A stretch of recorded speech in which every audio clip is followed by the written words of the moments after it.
Hello, Positive Filter listeners. It's Philip Wilkerson back with another episode of Positive Filter. So, this episode was with my fraternity brothers, Chris and Shannon, and it's a quite long and extended episode. So I decided to release this episode in two parts. So part one is going to be about how we define success and what success means to us. And part two will be a scenario about what it costs to be successful. And Shannon's going to break down an actual scenario that happened to him where his ideas of what it costs to be successful was tested. So I hope you enjoyed this two-part episode. This will be part one, and I'll be releasing part two later on this week.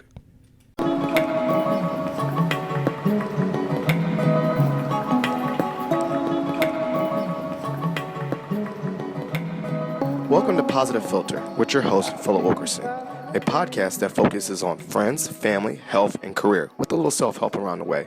Please join me in this journey for self-improvement, and I hope that what I have to share will make you a better person, thus making the world a better place.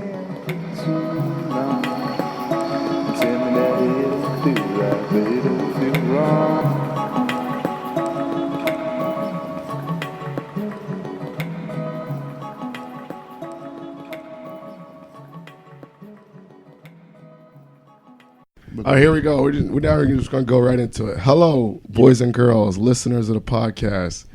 I don't think Shannon can hear himself. Can you hear yourself, Shannon? Yes, he can. He's got his drink over there. And this is Philip Wilkerson back with another episode of Positive Filter. I have two special guests this time. That's kind of rare. Instead of just one, I have two special guests, and every guest is special to me. But before I say anything about these special guests, let's just say that we have the most international man of mystery with us, and we have the person that brought me into the house of Alpha, so it's quite special. I have brother Chris Jones and brother Shannon Thompson. If I had a laugh or clap track, I would clap for you guys, but there you go. That's good enough. This is a bootleg podcast. But gentlemen, some people have listened to the podcast before and will remember Shannon previously on how we talk about his travels around the world. But for the listeners that have not listened to this previous episode, why don't both of you gentlemen introduce yourselves? I guess I'll go first. See, look at that. It's a good voice. Look at that. So my name is Christopher Jones, originally from Miami, Florida. I've been living in the D.C. area now going almost 8 years. I crossed Theta Rho Lambda in spring 14, ACE, and I currently serve as the chapter president, first year. Congratulations. Thank Congratulations. You. Amen. And yeah, that's me. And you were my dean. That was very special. And I was your dean. Yes, very good time. That was very special because, because I'm saying it's very special because then that's why I have this podcast. And you both share number one. Oh, that's true. Both coincidence. Aces do it best. Lead the way. Good follow-up. Yes. And I say amen because I am, I guess, currently the chapter. Which final answer? We're gonna pray for you instead of you praying for us. I just did the sign. I just did the sign of the cross. Help me speak. So go ahead, Shannon. For the listeners that are new to the episode, please reintroduce yourself. Sure. My name is Shannon Thompson, D.C. native. Well, PG County. Yeah, you made a very clear distinction. I'm sorry, Prince George's County, to be exact. Born and raised here. I crossed Theta Rho Lambda fall 14, number 5 club. Shout out to Brandon Samuels. I was about to say, which Brandon we talking about? No S. There was no S. Okay, just checking. I looked and said, Brandon, who is he shouting out? So, man, it's a shame. Your line brother. Yes. So we're here in the basement, and obviously every time I do an episode, we try to think of a topic. We try to think, what are we going to talk about? Last episode, we talked about traveling the world and all the different experiences.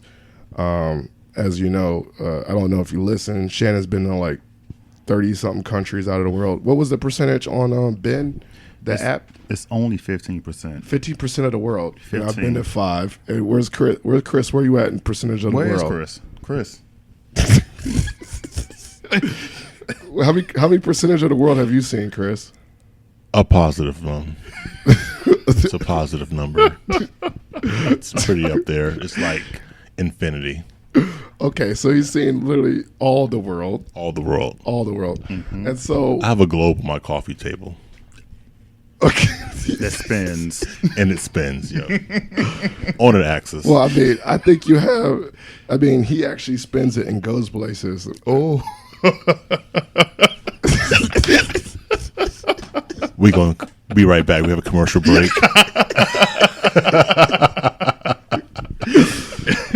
So, but we talked about that. But then when we developed the episode, develop an episode for this episode. But when we developed the topic, I think one of the things that we all share, especially being men of alpha, is that we're quite successful. I just feel like saying we're quite successful, but Facts. Humbly. with that success comes a lot of sacrifice, a lot of challenges, a lot of obstacles. And I think for the listeners, I think that's what we're going to talk about today. I think Shannon did it well with the title saying cost of success. So first, before we talk about the cost of success or what that is, how do you guys define success? And you can go take turns, I don't care, but how do you define success in your mind? And what does that mean to you? For me, success is not necessarily by anyone else's standards. It's more so how I define it for myself, and just kind of doing a self-evaluation of, am I happy where I am? Am I challenging myself? Am I pushing myself to continue to achieve the things that I want to achieve personally in life? I mean, I think that we all go through a phase, probably in our early 20s and late 20s, early 30s, where we compare ourselves to other people to ascertain how successful we are based on how we compare ourselves to others. But at this point in my life, it's more so how am I doing? Where am I? And as long as I'm at peace with where I am, I think I'm pretty successful. So you're defining success as in intrinsic Yes. goals in yourself rather than external. Right. And you said that over time it's transformed from looking around you Right. and seeing, okay, regardless of external factors, my measure of success right now is intrinsic. It's what I want to accomplish. Yeah, because I think that I've been very fortunate, and so I already have a foundation established, a floor with far as a decent career, a home, traveled, et cetera, et cetera, et cetera. So at this Travel point, 15% of the world. oh yeah, and I forgot to mention introduction. I'm vice president. Oh, there you go. Theta Lambda. So Yeah, some guy that travels the world and is a vice president. Nothing big. Don't worry about it. So yours is more intrinsic goals and things for yourself. How do you define success, Chris? I would probably agree with some of those things. I think success is a personal thing, to each his own. Yeah. You have to find what makes you happy. Your level of success comes with that. And the best thing is success is something that's probably constantly changing too as you grow older. Yeah. I think those that are constantly chasing their dreams and feel like they're on that path to that dream, on that journey, experiences some level of happiness and success. That's something that I think I do all the time. Something I challenge myself every year to something new. Yeah. Okay. And the success, I gauge my success on how close I came to achieving that goal. Whether I hit the mark or I came close to it, it's my own personal goal that I set for myself that I knew would make me happy, that would make me better, and whether I hit it or came close to it, that's how I gauge my success. I like that. And I was about to say too, I think one of the things that we both touched upon is like for yourself, a lot of goal orientation, like goals that you set. But one of the things I just heard out of that was I still feel like I'm successful if I got close. And I think a lot of people might struggle with that, or maybe you don't have a definition of that because, like they say, like if I tangibly said I'm going to do X, Y, and Z and I don't do X, Y, and Z, I'm not successful. But then on the flip side, sometimes in my mind, as I've gone with the intrinsic thinking, I'm like, I wanted to do X, Y, and Z, but I didn't hit it. But at least I was in pursuit of it rather than other people that didn't even start. Right. Well, one thing I think Yeah. I read on one of those motivating picture thingies, whatever that's. Is that called a meme? in day and age, you probably call it meme. Yeah, Everything a absolutely meme. right. If you got words and pictures in it, like a motivational meme. A motivational meme, and it said success is a journey and not a destination. Right. And so I think some people need to realize that Yeah. success is not something your ultimate success is. You may never achieve it, but Yeah. something you just said, you can have milestones in your path to success, and those are the things you should constantly be gauging, and those are the successes you can celebrate in your lifetime. But the bottom line is success is a journey, not a destination. You should be constantly achieving for greatness and higher levels, Yeah. things of that nature. That's true. So, I mean, I think that one of the common things that we're getting at is being at peace Yeah. with things if you achieve it or you don't achieve it, but just recognizing that I put forth the energy to achieve what it is, the goal I want to desire, and whether it came to fruition or not, I'm at peace with the fact that I put forth the effort, and if it doesn't happen, then it doesn't mean it's not meant to be. I just need to continue to try to pursue it later on in life or whenever the Through time other is right. means. Or Yeah. yeah. Or you're saying the journey too. Like I always think about like sometimes I think that it's I have the gift and the curse of ADHD. Surprise, surprise. Surprise, guys. Yeah. So, but I think that sometimes the blessing part is that sometimes I just do, and then I figure it out later. Right. Like Right. Austin, Texas, on my leg. Let's just do. Okay, but point is, I think that sometimes people with the trying to reach the attainment of success are paralyzed by that they're not going to do it well or they're going to fail, that they don't even do anything. Right. And sometimes, I'm not saying I'm like the Mr. Conquered all my dreams, but sometimes I just do it because I'm not scared. And when I'm saying I'm not scared, I just don't give myself enough time to chicken out. No, that's a good thing. And then by just doing it, and just the keyword, like just doing like the Nike slogan, Right. that sometimes you just put yourself in situations that you're like, okay, I'm just going to do it. And by just doing that, you have moved forward rather than stay stuck. I like the saying with paralysis by analysis, meaning like if I don't think about it, I just go, Right. then I'm moving. I'm not paralyzed. So I think that's a gift and a curse. But then on the flip side, it's like I probably should be more organized. Well, I'm Like- the complete opposite because I took a Gallup's poll, and one of my strengths is being analytical. Oh, yeah. And so you can be in my case, I can be over analytical and not actually have And no any action. action. Right. So Yeah. it's funny that you say paralysis by analysis. So I try to balance myself between being analytical and then just kind of doing it. I'm the opposite. So you don't get stuck. I need people like you because usually what I do is I just do something, but then I need constructive feedback, the analytical feedback to say, yo, did you think about X, Y, and Z? I'm like, no. Like when I do like event planning at work, I like just say, let's just get it done. Let's get the tables out and do all this stuff. And people are like, how many people we have? I don't know. What food are we eating? We'll figure it out. How many drinks do we need? I don't know. How many drinks do you think we're going to drink? Like stuff like that. So it's like, okay, but I want to make sure that we're still going to do an event. I didn't get so nervous that we didn't even like send out invites or even start or book a room. Well, let me tell you something that's even worse than that. Yeah. No decision. Right. Yeah, the indecision, right? Right. Like we overanalyze.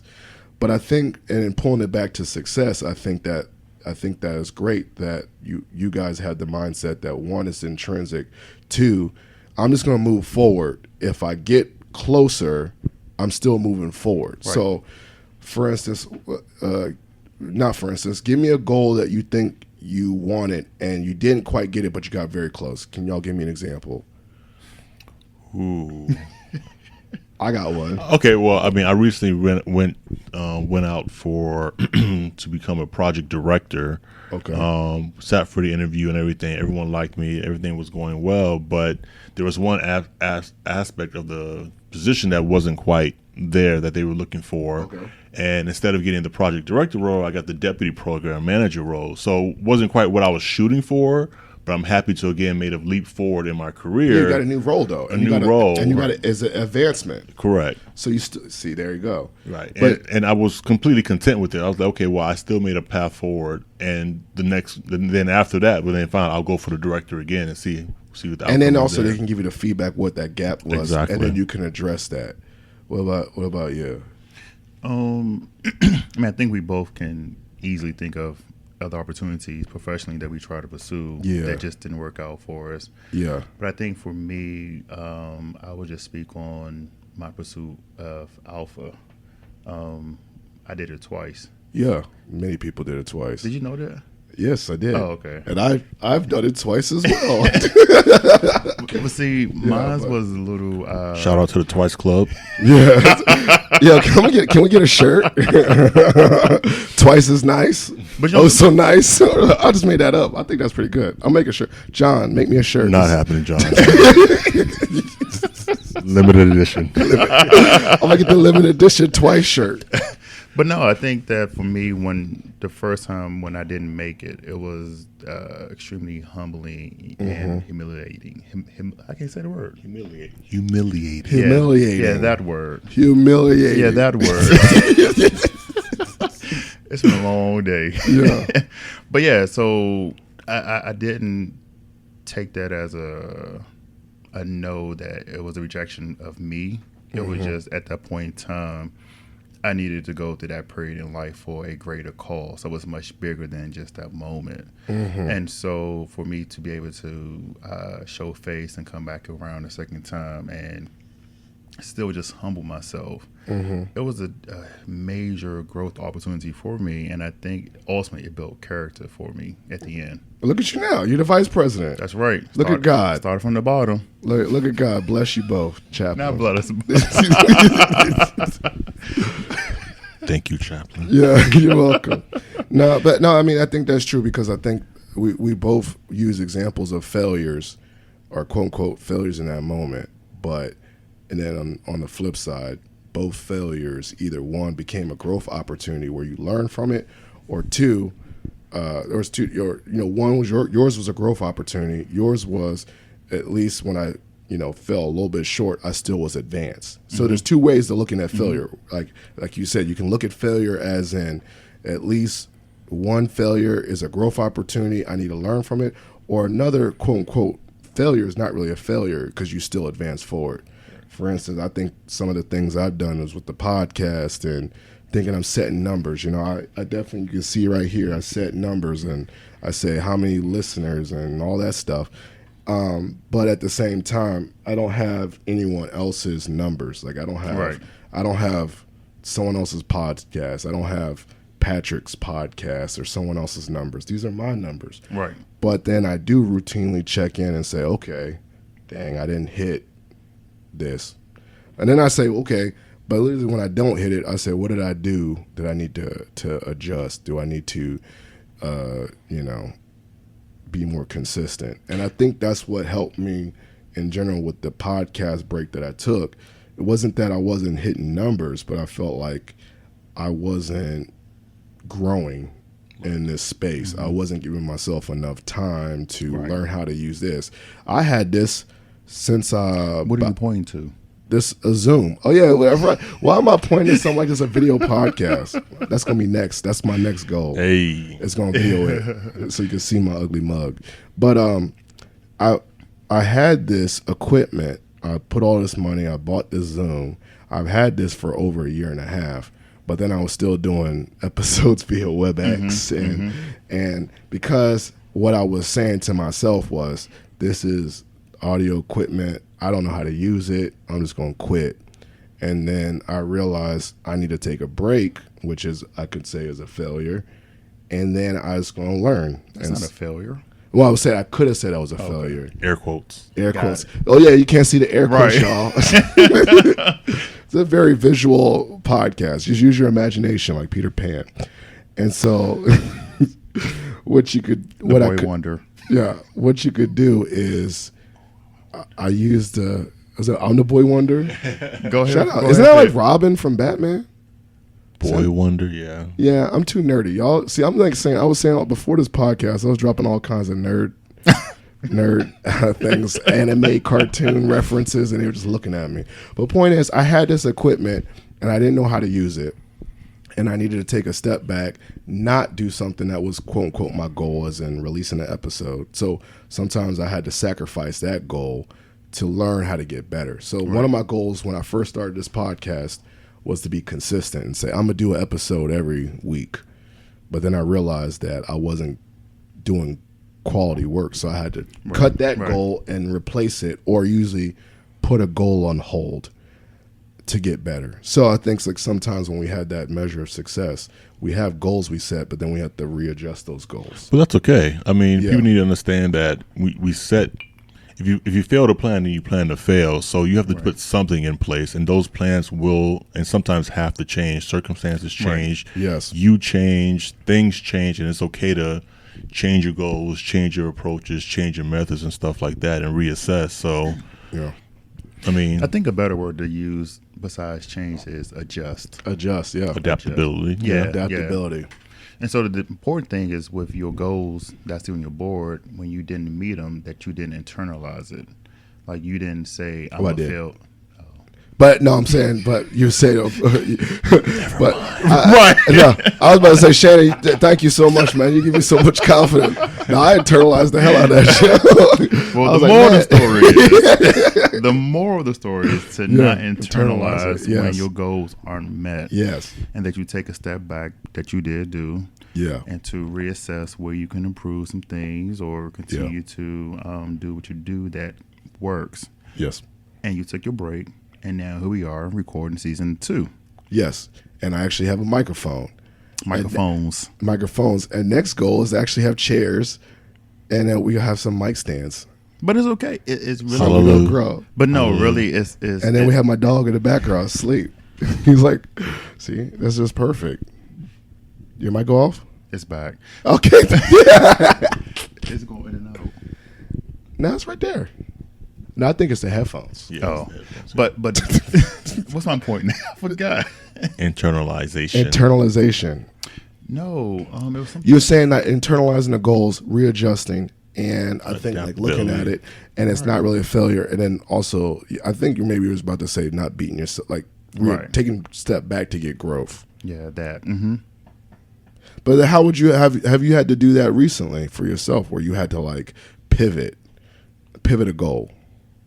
I would say, I mean, I think I have a pivot almost every day or every week in the sense of work-life balance. You know, I have professional goals, I have social goals, I have personal goals as far as health and fitness, and sometimes work, you know, starts to come into play, and next thing you know, you can't make it to the gym 3 or 4 times a week, or, you know, you don't get to hang out with your friends or text back or get on social media and stuff like that. Things are constantly, it's a constant juggle of balance. And I think that's part of the adaptability, and says like this week I made it to the gym once, next week I'll make it 3 times. So, you know, Pivot. Yeah. So how do you know when you're pivoting? Do you write out what you're going to do for the week? Well, again, I mean, like I do a lot of writing, and how do you know? well, you're kind of like pivoting? what you have on your board over there. You set goals, and you kind of constantly evaluate how you're meeting those goals and how you're adjusting to them and things of that nature. And sometimes, you know, the week is terrible, and you just suck at meeting your goals. But that's okay, because you have those goals in front of you to say, okay, I'm committed to making these goals. What can I do better next week, or whatever the case may be? What new changes can I make to my schedule? And now I'm only asking that, like, so in this weekly assessment, do you actually sit and take a time to assess it, or you're just saying figuratively? Like for me, like I have tangibleness, right? There's goals on the board, but I also have a journal, and I write in a journal, and then I reevaluate, and then I have list everywhere. Like I just write on pieces of paper everywhere. I don't know, just for me to get it out and to see it. It helps me. Do you do that, or how do you assess that for yourselves? So I don't do weekly goals. Yeah. My goals are pretty much more high level. Okay. And so, for instance, I'm in grad school, Yeah. and my goal is to get through both semesters, right? Yeah. And so it's so- a more long-term semester goal. Right. So just put it out there. I'm working my PhD in political science. Stunt. Howard University. So you want to be Dr. Shannon Thompson? That's right. Okay. And for this first 6 months, I'm not answering anything besides Dr. Thompson Afterwards. afterwards. All right. I don't know that. We got plenty of time. I'll change your name on my phone. But I see value in tracking goals weekly or Yes. monthly, but I think that it's much easy to get lost in the day-to-day or week-to-week of tracking goals. And so for me, in trying to juggle everything I have going on, I try to look at the big picture and make Okay. sure that I'm taking steps towards those goals. So enrolling in class and going Yes. to class. Yeah, And yeah, yeah. As long as I get 2 Bs, I mean, my goal is to get higher, but as a I full-time... passed. Yes. I passed. And Yeah. so, yeah. and True. so every time I Yeah. get through a semester, whether it's a B or A, that's me working towards my goals. I got that, So- and I had to do both for me, and that's just the difference. Like I had to have big full year goals, but then I had to break it down. So like for instance, I said, "Yo, I'm gonna have at least 12 episodes." Okay, so that's a big one. But then I had to say, "Okay, this week I'm gonna release 1 episode." Like I had to do the 1 to get to the 12, and so that helps me think about like this one small thing is contributing to the bigger one. Right. Because that helps me get motivated. Like, dang, or if I set one like 12, at least 12, and I miss a week, but like I still have a space or a gap, I do it the next week. I say, okay, I still contributed to that 1 out of 12. So it helps to have the big and the small for me, and I'm trying to find that combination because That balance. because sometimes you're right. Like you can get stuck in the small thing. I didn't do this one little tiny thing today, but dang, you beat yourself about Exactly. that. Or you finished that whole long period and you didn't do nothing because you didn't think about the incremental So it's steps. really So you gotta important find to both. know who you are and what works for you. Yes. So again, you can't be fixated on what other people are doing. You need to be in tune with yourself and knowing your rhythm and building in your own accountability. And so for you, you know what works for Phil. For me, I know I cannot get focused Yep. on the day-to-day, week-to-week stuff because it could become overwhelming, and then there's no action. Going No back action. to us needing to take action in order to bring us closer to our goals. So for me, I know I just got to look at the big picture because every little thing that's required to get from A to Z can become a little overwhelming. So I just try to keep my head above water by focusing on high level things and making sure I do things intentionally throughout the week, throughout the month to bring me closer to my long-term goals. I need some of that intentionality. That's a word, intentionality? It is now. It's one now. All right, because sometimes my stuff is not very intentional. Which is why we need intentionality. Yeah, we need intentionality. I need a balance. No, okay, and we're jumping around cost of success, and I really like. I'm probably pivoting all the way back to what we started, but I think one of the biggest things that we started about was external motivation versus intrinsic motivation, and I think I'm still working on that. I'm not saying, and I don't know if it was still timed to age, or maybe it's tied to career. But I would say we're not that much older than you. How old? What? You're like 1 year older than me? I'm 36. 2. We're 30. Chris and I are both I'm 36. 36 too, All right, 2. Look at y'all, elders. Bless you both. You meant president, vice president, chaplain. Blessings. Well, what do you mean you're still struggling with external? Well, because let me first. So for the longest time, I didn't really have a career goal.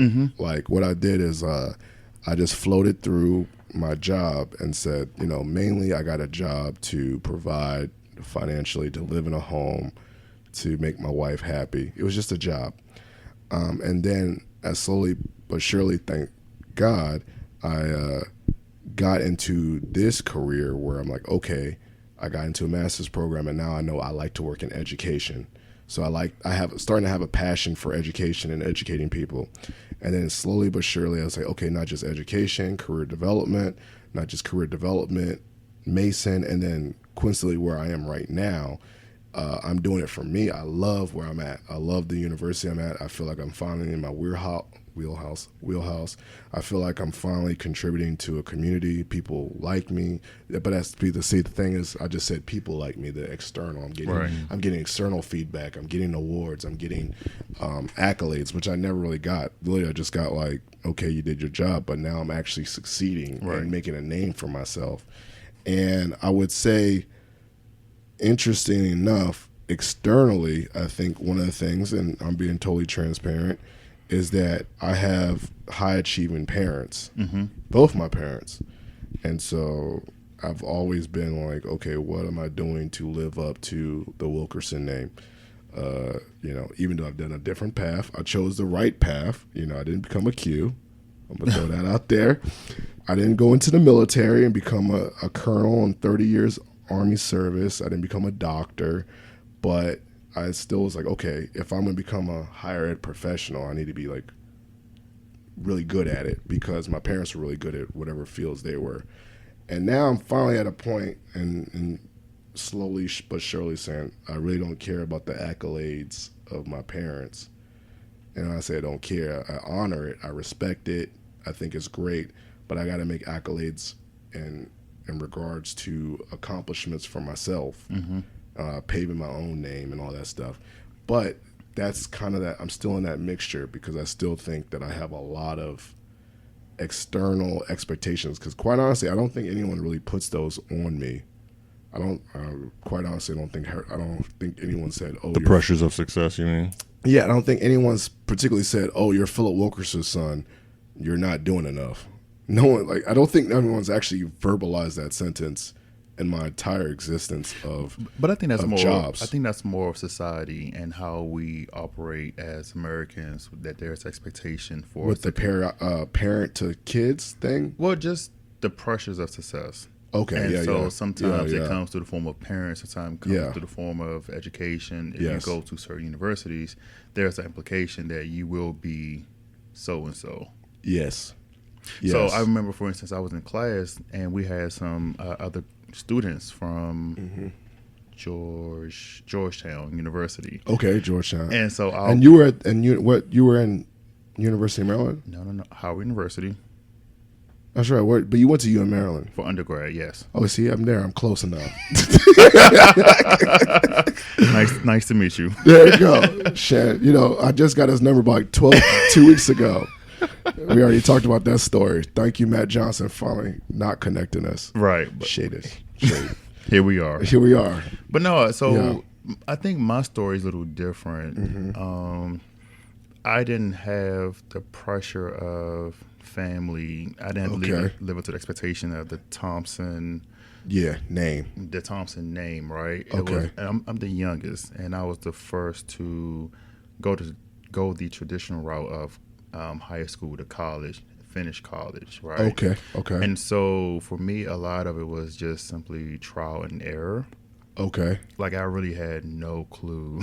Talking about we going to school to a kid. This is how you enroll in classes, all that. Like, I had you none were of that. you're a first gen student. I'm the first gen student, and so Okay. just when you're in high Yes. school with your friends, Yes. everyone's like, "Oh, I'm doing this. I'm going to college." Most of my peers back in high school went to college. I don't know if anybody went to the military, but Okay. that wasn't the thing to do. So I went ahead and followed protocol. Went to University of Maryland Eastern Shore for one semester, just because I thought that that's what I needed to do, go HBCU at the point in time. So I just did that, right? Yeah. Not truly knowing or recognizing what is it that I wanted to do. Yes. It was more so just, okay, let me just do this. That's what's next step. People That's go what's- to high school and people go to college. Yeah, but it didn't look so promising to me, just because my older siblings, they went, some didn't, but those who did go, they dropped out, right? Right. And so so the bar was already like not set. Like Oh, the man. bar was set that if I graduate, I already succeeded. Yeah, in regards to I family. think more so it was family would not have been surprised if I had failed. Okay, gotcha. And so my goal was to finish. Okay. Like, I picked family studies as a major, right? Okay. And back then my goal was to do counseling. There you go. You counseling me. You did a good job. You made it.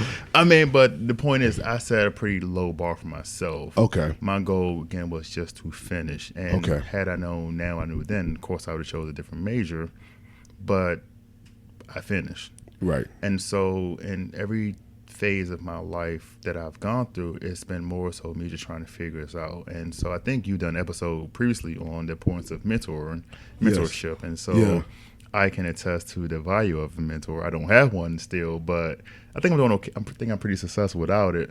But I got a bunch of them. I got a whole tribe of them. Shoot. I just adopted you two, yo. Shoot. 2-year elders. Well, I need that. I think that's a good thing because for me, I think, and it's just a pivot, for me, like you said, I like to look at people and say, okay, that person is something that they're doing that I like. Mm-hmm.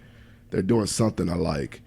And I was like, I don't really like reading books. Sorry, kids. I like to listen to podcasts. But I was like, okay, if I don't really like to listen to books, how am I going to like learn? And I felt like now I finally figured that for me, books are technically just people writing what they're doing on paper. You know, like you read an autobiography. And getting paid. And getting paid. So I need to make a book. But point is, the next thing is if I don't like to read books, but I like to listen to interviews, I like to listen to podcasts, but I also like to just meet people. Mm-hmm. I'm going to turn that into my way of learning. So I like say, okay, that guy, the guy that is a director, and I want to be a director someday, right? So I was like, hey, that guy's a director. I want to be a director. How did you become a director? And the guy says X, Y, and Z. Okay, what do I need to do now? Because I'm not there. You need to do X, Y, and Z. And I say, okay. And then what would you change or what would you have done different? Because I have time on my side that he didn't have because he's already there. I would do this different, X, Y, and Z. Boom. I got and that's what I feel like mentors for me is. Mm-hmm. It's a really good resource. Well, I mean, can I speak to Shannon? Well, actually, to 2 points. Your point of external influences and accolades and things of that nature. Yeah. Not to get too philosophical, but not necessarily American thing. That is just a psychological thing for people in general. I mean, look at. What's that, Maslow's pyramid or whatever, and those Maslow's hierarchy of needs, right? And eventually that builds up to the peak of it, which is self-actualization, which is sound like you're on that point of reaching that where you're created confident. by Americans. Yeah, which one, Maslow? I thought Maslow was like Russian. Right. I'm just messing with Chris. You see the side eye came out real quick. I know. I was like, no, but you saw mine. His is like more side eye. Mine was like, I think he's Russian, man. I think Maslow, that would sound American. He's trying to debunk what I said. Anyways, but so you don't have the mentors, but you had to figure it out on your own. It might have made it more difficult. But to the point is, I remember when I was in college, I was taking this one class, and I guess I kind of share the same path as Shannon in the sense of, I know this is what I'm supposed to do, right? So I'm going to go do it. And I was in his class, and he was like, I want you to write a paper about your mentor and, what they taught you and so forth and so forth. And I was like, I ain't got no one to write with. So I asked what I thought was a stupid question. I was like, can a mentor be someone that teaches you what not to do? Right. And so, okay. You look at certain people, like for me, not putting them on blast or say I had a horrible childhood, but I look at my parents and I'm like, okay, I don't want to end up like that. I don't want to be there. And I don't want to end up doing that. So I'm not going to do this and I'm not going to do that. I'm going to avoid this and so forth and so forth. Right. Yeah. So it puts me in a better position to be more successful. Mm-hmm. Right. Mm-hmm. As backwards as it sounds, that is a form of mentorship. It's teaching you how to be better. I kind of can't even disagree because I think the key word for mentorship, whether it's negative or positive, is that it's a person giving knowledge to another person. So a mentor could be that drunk uncle that says, come over here, don't be like me. Well, he's you have those uncles like, man, that dude, I love hanging out with him. I don't want to be him, but he's giving good advice. And also I'm learning from his advice. And it's not like his advice is different. It's flipped. His advice is like, do as I say, not as I do. Right. But that's still the advice. Right. And I think the key word for mentorship is person to person. And I think it's person to person. And I think the dynamics or power dynamics is there's someone that either has an expertise or knowledge or wisdom with age or advancement, or I guess in this situation, no advancement, you know what I'm saying? But they have an expertise. Some form of experience. Some form of experience, and they're passing it on to someone else. So, and the intention of passing it to someone else is to help that person do better. So even if it's someone that you don't want to be like, they're passing on their experiences to say, to help you, to advance you.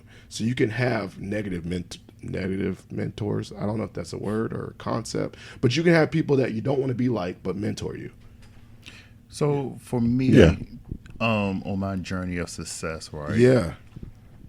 I remember Chris and I were talking one day, and you were interested in a position at WMATA, I believe. And don't use names. Yeah. At a facility. Ramada. He said Ramada Inn. Yeah. You're in the position of Ramada. Ramada. There was an employer that Chris had wanted to seek upward mobility, and it was a pretty high level for director position. And Chris was so excited, and I was just like, "You want that?" He was like, "Yeah, that's a goal of mine." And I was just like, I don't know. I don't have goals established for myself as far as professional development, right, or professional growth. And just in that conversation with Chris, I came to realization, like, so you feel I need to figure out what's next in line for me, because I'm just going through this journey of life. Yeah. And so in having a conversation with Chris and just other conversations you have with people, the universe, things just kind of come at me. Oh, yeah, 100%. And I think you have to be open to those things. I agree with that. Yeah. I usually tell a lot of students, like, when they come to meet me for an appointment, and they're like, yo, help me this, and they like literally say, okay, what's one of your goals? I like for instance, I teach a freshman, sophomore, pick your major class. And so many kids say, help me figure out what I want to do with my life. And I look at them and say, I'm not going to help you do that. Like, I'm not going to help you figure out what you're going to do with your life. And they look at me dumbfounded. And I'm like, because I don't even know what I'm doing with my life. The point, the blind leading the blind. And they're like, yeah, and they're like, huh? See, that's negative mentorship. No, but then, hey, look, I'm about to drop the sage wisdom, because I was like, there is no what I'm gonna do with the rest of my life for my life. It's like what I want to do next. Like, literally, what I'll do from this class is I will help you figure out what you want to do next. Keyword, maybe for you, what your next is for these students is just picking a major that you'll like. That's your next. Let's just stay there. I can feel that. Yeah, that's really good advice, actually. Or maybe the next for this student is, I want to get an internship. That's my next. Like an internship where on that job internship, I'll get some hands-on experience and like it or don't like it, and I realize I don't want to do that job. That's your next. And for me, it was like literally all this stuff. Like, I never thought I was going to do a podcast. I never thought I was going to work in higher ed. Like, no one wakes up one day and says, you know what, Dad, I want to be not a firefighter or a policeman. I want to be a higher ed professional and work at a university. Like, no one, that's not someone's dream. And very rare. And I did have someone say that this is my dream job out of undergrad. And I was like, you are lying. Oh. And she didn't get the job. But I'm just joking. Like, no, I'm just saying in general, she was like saying fluffy answers like, this is the dream. No one thinks of that stuff. But the key word for me was, I was saying, like, it's a lot of like, what's next? And I like that. And sometimes I learn from other people, like, I had no clue people did that. I'll try that next. And then I do that. Like, I had no clue that I didn't even know what a podcast was to have a podcast, which when I was saying that, I was like, when I started this podcasts have been around for like 10 years. And I was like, what do you do? And the guy was like, you record and then you upload audio. I was like, okay. And that's next. And then as I gone through, I'm like, okay, I need to seek people that have better podcasts than me, figure out, oh, okay, I need to get this microphone. I need to get this equipment. I'm pointing to stuff that people can't see right now. But the point is, it's the what's next. And the thing was, it's similar to, I'll even bring it down to what I'm doing in Alpha, right? Like, I thought, okay, you cross, I'm in. What's next? Right. And then someone said, okay, what's next is a leadership role, or what's next is you go to these conventions, or what's next is I'm like, okay, and I just do what's next, and I do what's next, and I do what's next, and I figure it out, and I learn, and I'm like, oh, you get on committees, how you do that? Oh, you join calls, okay, and then so it's like a lot of stuff, like you just got to do what's next. And you got to, but the thing is, you got to find people. For me, what's been really helpful is when I do the what's next, I feel comfortable enough to ask people questions like, how do you do this? What do you do? And I am very fortunate that have been people that have been patient with me, that have helped me with what's next. Because sometimes it's hard if someone doesn't. And what I'm hearing from you guys is sometimes you didn't have the who's next. You had to kind of figure that out for yourself, which makes it a lot more difficult as opposed to someone telling you what's next. Yeah. So, and thinking about the cost of success. Yeah. There's definitely high trade-off, right? Yeah, for sure. Yeah. When pursuing various goals and they just don't materialize as you expected. Yes. But, you know, as long as you take away from those lessons, like that's key, right? Yes. So for me, in not making it out for the first go around, I did not allow that to define me or my character. Yeah. Did you get people advice on what you do next? You don't have to say names. I'm just saying, did you get people advice and say what to do next? And also feedback. Well, constructive, negative, whatever, feedback to adjust. The main feedback I got was come out again. Like, yeah, that's good advice. All right, that's great advice. Yeah, it is actually. I mean, and you did it, and it worked. It worked. I mean, it came back. So it was no like true. No, learn more or something. Like, be nicer. No. It was talk to people. It was just simply just come back, and so okay, that's what I did. Had a positive attitude, which was important. Okay. And I think that when faced with opposition in any pursuit of a goal, you have to maintain that positivity. Right. And then just the openness for whatever lesson is to be learned from 100%. So I think that it's important to emphasize those two things because a lot of times you're going to get more no's than yeses. And so when those no's do occur, you can't allow those no's to deter you from pursuing your goals. 100%. You know, I guess kind of going back to what you're saying as far as like, you know, what's next and the girl that didn't get the job because that was the job she always wanted. She was lying. Okay, no, let me rephrase. Okay. She was very eager, but it was just like ingenuine, and it came off phony. And I think that's the part where you sacrifice your genuineness and authenticity. Damn, I'm using some big words. Congratulations on that. There you go, man. Authenticity, but like you're right, you're not genuine in your goals. Right. And you're like, I'll just do whatever you say me to do to get this goal, and that I kind of spoke through. Yeah, I kind of like the concept. I mean, I think adaptability is important because you know what's coming next. You may not see whatever the universe throws at you, but I'm a big believer in dreams. In the sense of, I see myself 10 years from now, 20 years from now, and what does it take for me to get there? You know, those are the things that wake me up in the morning, that drives me to push as hard as I can, because that's what I'm reaching for. I understand my intermediate goals and stuff like that. Yeah. And I understand that the universe is going to throw things at me that, oh man, you know what? Maybe this isn't what I want to do. So my dream changes. That's okay. I think everyone needs to have a dream. I think everyone needs to have a reason to wake up. A big one to wake up in the morning and say, this is what I'm chasing. This is what I want to do. This is what I want to achieve. If you don't have the big picture, I don't think you really have anything. If you don't have a dream, you really don't have anything. That's my opinion. I understand that, you know, that dreams can change. You know, that may not be what you want to do for the rest of life. For your instance, in counseling, you know, help me decide what I want to do. Well, I can't tell you what you're gonna be doing 20 years from now, but I can help you decide what you probably want to do right now. That's what I'm saying. Which may be your dream, and as you know, 5 years from now, that could change. But at least I'm going to put you on a path to somewhere. True. And if you make a left, you know, 5 miles down the road, so be it. It's okay. I don't know. I think I like that. I like having big goals. I like the really, really scary ones like that. The goals that are so big they scare you. Right. But at the same time, it's harder to come up with those than the small ones. I don't know if that made any sense. Like, okay, for instance, I have a big goal. Like, maybe my big goal is to be a dean or someone in a high position at a university. That's a big goal.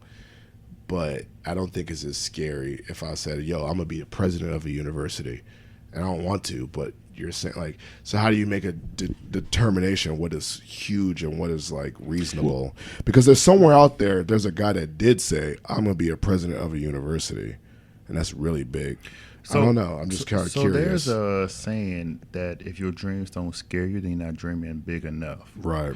And so that's going to vary from person to person. So for Yeah. you to say you dream of being a dean, that may not be scary to you. So that meant that you're not dreaming big enough, where you may Right. need to dream of being that university president. Yeah, no. So bro.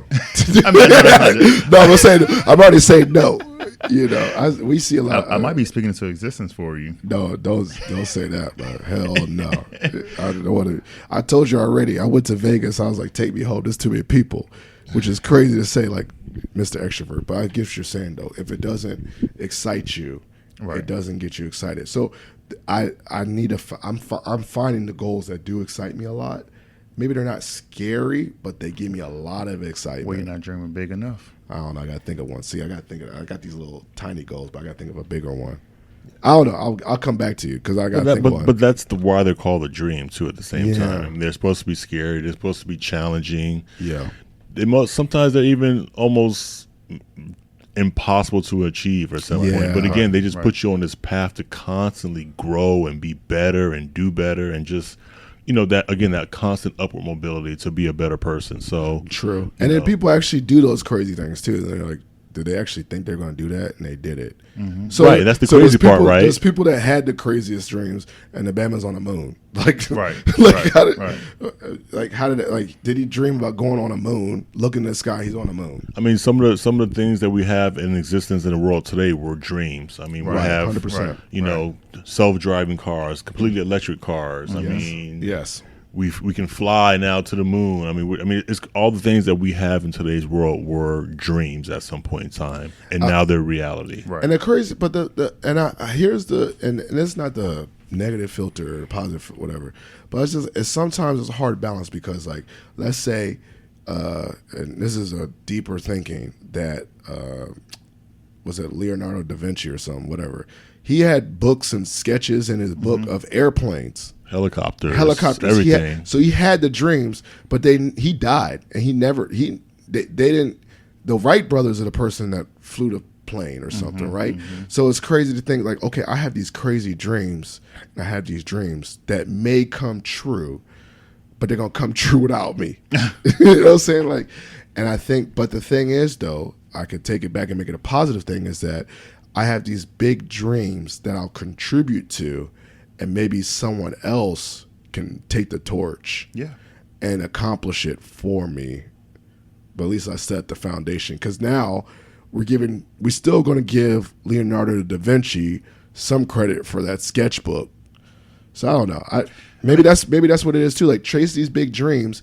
Maybe even if you don't hit these big dreams, you might have helped someone else or inspired someone else to actually achieve the dreams. And therefore, technically, I would consider both of them successful. Absolutely. So I think what you said was important, and it's paying respect to those who came before us. Yes. And so I know for me, for instance, because I am the first generation graduate, Yes. my parents did not graduate from college. Yes. And here I am today as a testament rather, that I am a college graduate, right? And Yes. so if my parents didn't make the sacrifices that they did make, for instance, to send me to Catholic school, who knows where I would end up at, you know what I'm saying? So, and being mindful of setting your goals and pursuing your accomplishments.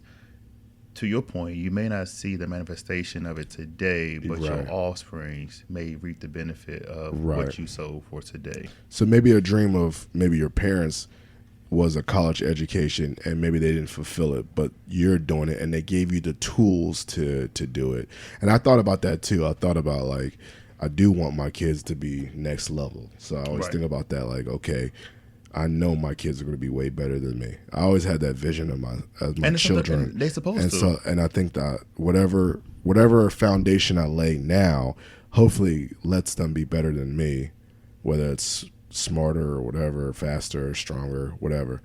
But like I said, like, maybe I think that I'm coming from this conversation, my mind is blown. I'm thinking about it, like, maybe I should dream really, really, really big. And if I don't make it, maybe I inspired someone else to make it, and technically I still did it. I still made it. Exactly. I don't know. More known because of social As media. you continue to elevate in whatever position you are in life, you Yeah. have greater visibility. Yep.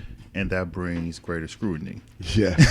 Yes. And so, you know, a lot of times we as people want to reap the benefits of being in a certain position, but don't want to take the downfalls of being in that position. And so I have no aspiration for being Yeah, exactly. for being president or chapter president. And so I applaud Chris for being so courageous. But Yeah, so when he does wrong, we're just going to add him. Let's add him. Blessings. At SH.